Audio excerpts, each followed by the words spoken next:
नमस्कार, आप सभी का स्वागत है जनशक्ति नेटवर्क में। सत्य की खोज, भारत पाकिस्तान संघर्ष की झूठी खबरों का पर्दाफाश।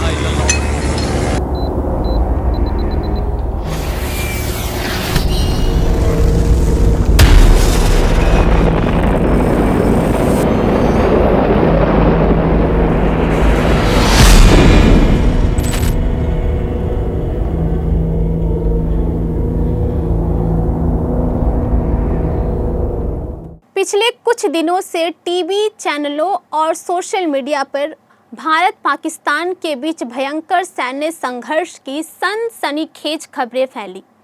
भारतीय सेना ने इस्लामाबाद पर कब्जा किया से लेकर कराची बंदरगाह तबाह तक की अफवाहें उड़ी, लेकिन शुक्रवार शाम को विदेश सचिव विक्रम मिस्री और सेना के अधिकारियों कर्नल सोफिया कुरैशी और विंग कमांडर व्योमिका सिंह की प्रेस कॉन्फ्रेंस ने इन दावों को बेबुनियाद और गैर जिम्मेदाराना बताकर खारिज कर दिया। यह खबर उन झूठी खबरों की सच्चाई, उनके प्रभाव और पीछे के मकसद को उजागर करती है। दावा। गुरुवार रात को कुछ बीजेपी समर्थक चैनलों ने कहा कि भारतीय नौसेना के जहाज INS विक्रांत ने कराची बंदरगाह को नष्ट कर दिया और बीती रात नौसेना ने कराची पर हमला बोल दिया। अरब सागर में तैनात नौसेना के युद्धपोत INS विक्रांत ने कराची पर जवाबी कार्रवाई की और बंदरगाह तबाह कर दिया है। सच्चाई, ऐसा कोई हमला नहीं हुआ। वायरल फुटेज 2023 की फिलाडेल्फिया विमान दुर्घटना का था। रक्षा मंत्रालय ने पुष्टि की, भारत की कार्रवाई सिर्फ सीमा पार ड्रोन और मिसाइल हमलों तक सीमित थी। जी न्यूज़, रिपब्लिक भारत जैसे चैनलों ने इस्लामाबाद में अंधेरा और पाकिस्तानी PM आवास के पास विस्फोट की खबरें चलाई। कर्नल सोफिया कुरैशी ने बताया कि भारत ने सिर्फ आतंकी ठिकानों को निशाना बनाया, नागरिक इलाकों में किसी भी तरह की हमला नहीं किए गए। हमले के दौरान पाकिस्तान का हवाई क्षेत्र नागरिक उड़ानों के लिए खुला रहा, जो अंधेरा की कहानी को झूठा साबित करता है। सोशल मीडिया पे कुछ लोगों ने भारतीय सेना के टैंकों के सीमा पार करने के वीडियो शेयर किए। यह वीडियो गेम आर्मा 3 का था। BSF ने अपने बयान में बताया कि 36 घुसपैठ की कोशिशें नाकाम की गई और कोई सीमा उल्लंघन नहीं हुआ। वायरल वीडियो में दावा किया गया कि भारत ने पाकिस्तान के F-16 विमानों को मार गिराया।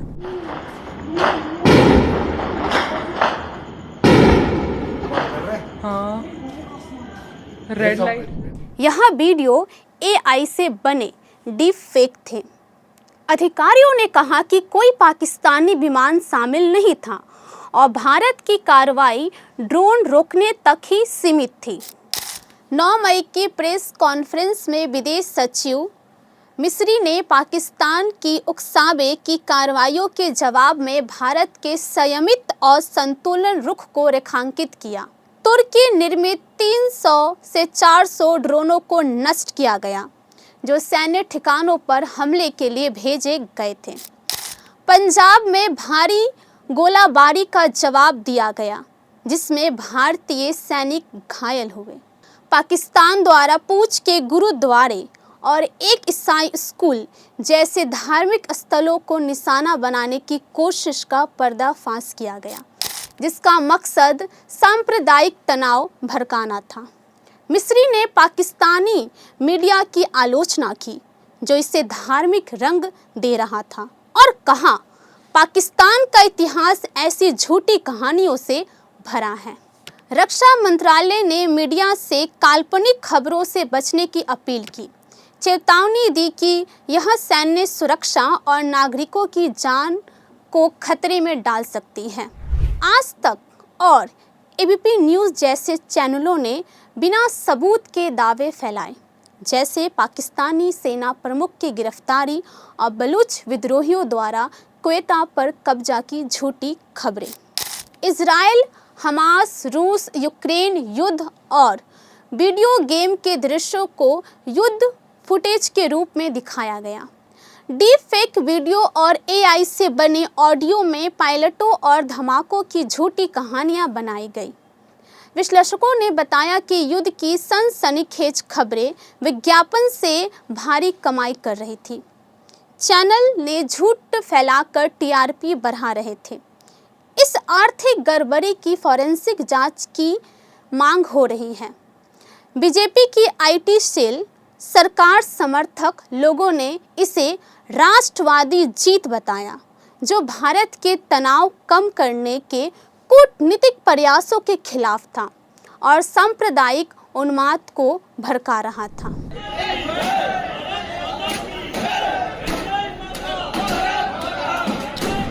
राष्ट्रीय सुरक्षा को खतरा।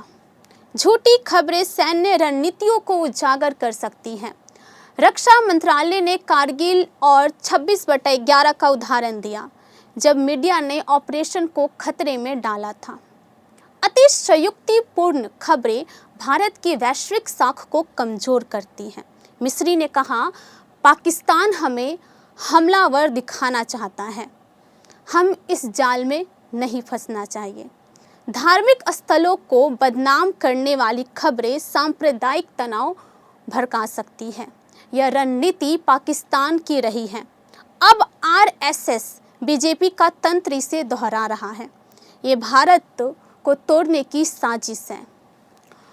और अचानक अमेरिका बीच में आया और ट्रंप ने घोषणा की भारत पाकिस्तान के बीच सीज फायर की।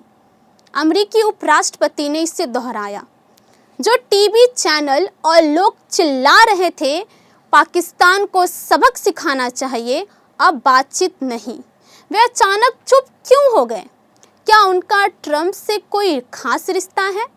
क्यों ट्रंप को कहना पड़ा बस अब रुक जाओ? और इसके साथ ही भारत की द्विपक्षीय वार्ता की नीति, शिमला समझौता, तीसरे की मध्यस्थता जरूरी नहीं जैसे स्वाधीन नीति आधार की चोट पहुंचाई गई। क्या अब विदेश नीति इन पहलुओं के मायने बदल गए हैं? क्या सरकार और खुफिया एजेंसियों को 22 अप्रैल के पहलगाम हमले से पहले आतंकी शिविरों की जानकारी थी? अगर थी तो पहले कार्रवाई क्यों नहीं हुई? इतने बड़े हमले के बाद क्या खुफिया एजेंसियों को लगा कि आतंकी शिविरों में बैठकर हवाई हमले का इंतजार करेंगे? क्या हमारी सीमा सुरक्षा और सरकारी रणनीति में बड़ी खामियां नहीं थी? जो यूट्यूब चैनल और अखबार सरकार की इन कमियों को उजागर कर रहे थे, उन्हें हटा दिया गया। वायर जैसे न्यूज़ पोर्टल, करीब 8000 एक्स हैंडल्स पर रोक लगा दी गई। सवाल उठाने वालों को चुप कराया गया, जबकि सरकार ने उन लोगों का साथ दिया जो झूठी कहानियां फैलाकर उनकी गलतियों को छिपा रहे थे। आतंकियों की ताकत को बढ़ा चढ़ाकर दिखाना सेना और शहीदों का अपमान नहीं है क्या? भारत की सैन्य और कूटनीतिक कार्रवाइयों संयमित नहीं, लेकिन गोदी मीडिया और सरकार समर्थक सोशल मीडिया ने सच्चाई की जगह टीआरपी और रीच को चुना। पाठकों और दर्शकों को सतर्क रहना होगा। झूठ के झांसे में आना स्वार्थी ताकतों की मदद करता है और बाद में पछतावा लाता है। हर खबर को आधिकारिक बयानों से मिलाएं। सोशल मीडिया पर फर्जी सामग्री की शिकायत करें और स्रोत की सत्यता जांचें।